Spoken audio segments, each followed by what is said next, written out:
Hi, my name's Bill Lucy. I'm the Long Island Soundkeeper. I'm here at the mouth of the Housatonic River, and this area historically used to have gill netters employed catching shad. Those shad used to run up the Housatonic River as well as the Naugatuck River. Our goal here is, with good fish passage coupled with dam removal, we may be able to see fishermen lined up along these shores again, trying to catch a shad as it enters in from Long Island Sound and makes its way to its traditional spawning areas up in the Naugatuck River and the Housatonic rivers. The Naugatuck River is a very fast-moving river, and it's somewhat unique in Connecticut, where we're more used to seeing these sort of low transitional kinds of streams. And so it's a really historically important river for salmon and shad. Migratory fish will often have a very hard time reaching their historical spawning grounds, which means that rivers that once produced thousands or tens of thousands of these fish with each spawning season are now producing very few or none at all. So dams are a real obstacle. They're basically huge barriers to creatures that have a strong instinct to move past them. The last engineering study done on this dam was done in 1980 by the Army Corps of Engineers.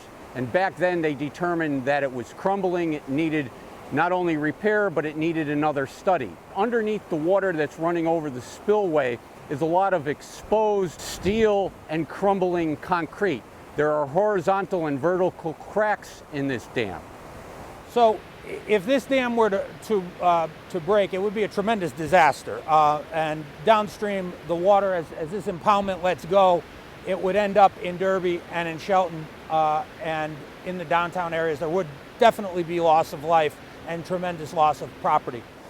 That water that's coming over the dam is not supposed to occur, especially in low flows.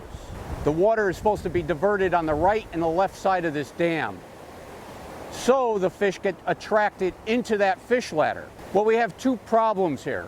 One is we have false attraction that's causing the fish to get trapped below this dam in the spillway, and we have a poor design in the fish ladder. But basically, a ladder is a series of chambers where water flows through them, and they're able to go from baffle to baffle and chamber to chamber on an incline to eventually pass their way from down below the dam to the level of the dam. And they're also challenging to fish. They're not easily passed when there's high water and the water's running fast through them.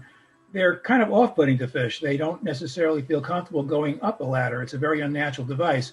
So often they'll gather and be congregated below a dam and give the impression of a great deal of abundance, but in fact, very few are getting through these ladders. It has passed anywhere from 0 to a few hundred migratory fish per year. The anadromous fish that come in through the marine waters, like shad, alewife, blueback herring, sea lamprey, sea run trout, they all will run up the river mouth and go up to areas where they can spawn in fresh water. And then when the young are born, they go downstream. A lot of them will hang out in the estuary portion of the river down here in the lower zone, where lower estuaries of river mouths are kind of like batteries. There's huge nutrient exchange and great ability for different species to grow fast. What we have here is a 413-foot dam that's about 30 feet high, but it's also bordered on the one side by a high bank to a railroad track and Route 8, a major highway on the other side. So animals and baby ducks following their parents get stuck down there in what I call the Dam of Death.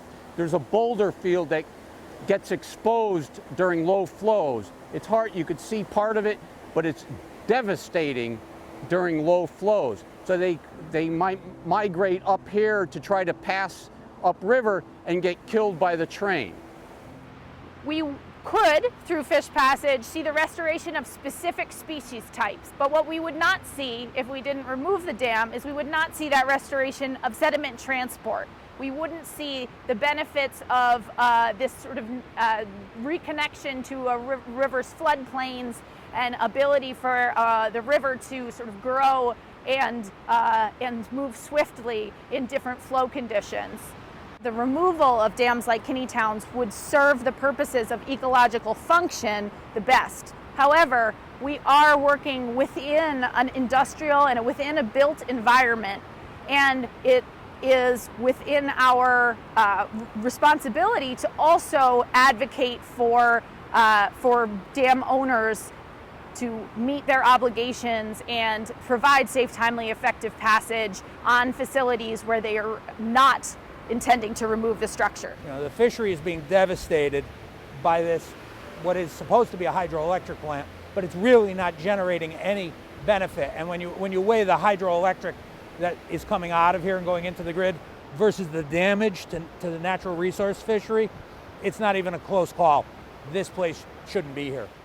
So the intentional removal of the Kinneytown Dam would not increase flooding downstream. That is not the kind of dam that the Kinneytown Dam is. This is a potentially really exciting site and a really transitional one, and it's a huge opportunity for the towns along the Naugatuck River to reconnect to the river that's played such a huge part in their industrial history. You can't put a price tag on a free-flowing river. People want to live near these rivers. They want to live in the downtowns near these rivers. They really want to spend their time and invest their efforts in communities that have this kind of an asset. Well, we're very excited to help a group of people who've been working on restoring this river for many years, and I think we can see the light at the end of the tunnel. I think we're going to be, within my lifetime, we're going to see this river running silver.